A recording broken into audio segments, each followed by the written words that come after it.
Ամբողջ աշխարհը գուզեմ գիտնա հայերուն մասին։ Քունը բադագը տադ։ Այո, ինչպես հայկականը, հայոց լեզուն բամը հասանելի ընել, որ հոս հայկա։ Եվ մտածի ինչպես կրնամ նել, ասի որ լավ, ուրեմն կրնամ ամեն օր ես աշխարհին մեկ նոր հայերեն բամը սորվեցնեմ։ Փարմը կամ նախատասությունը կամ բամը որ հայերը ասանք են, ասանք սենքտե գուդեն, ասանք կխմեն, ասանք է հարսանիկը։ Հետո ասի լավ, ուրեմն անգլերեն եւ հայերեն։ Բայց որտեւ Երուսաղեմ գաբրիմ եւ սիլայ ինչպես պիտենեմ, այսինքն Երուսաղեմ ուրեմն պետք է անենք կամ արաբերեն, կամ ալ հрьяաներու մեջ ես, ուրեմն հрьяաներեն բիդենես բամը։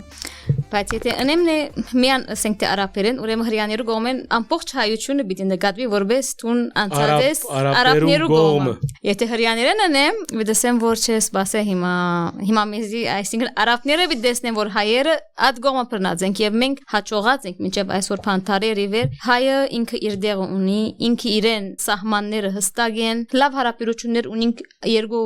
թե ասկ թե գրոնքներուն հետ, ուրեմն սե լավ, ուրեմն բիդենեմ 4 լեզվով եւ շատ բան դժվար է արաբերեն եւ հрьяաներեն միացնես մեկ, այո եբրայերեն նույն բանի մեջը սկիզբը քիչ մփանել, բայց որտեւ այսինքն ընողը սոսենել եւ այնձի գճանշնան որ ասենք թե երկչուհի եւ վրաձեմ համերգն է որ մեջը գար ամբողջ լեզուները այսինքն մեկ համերգի մեջ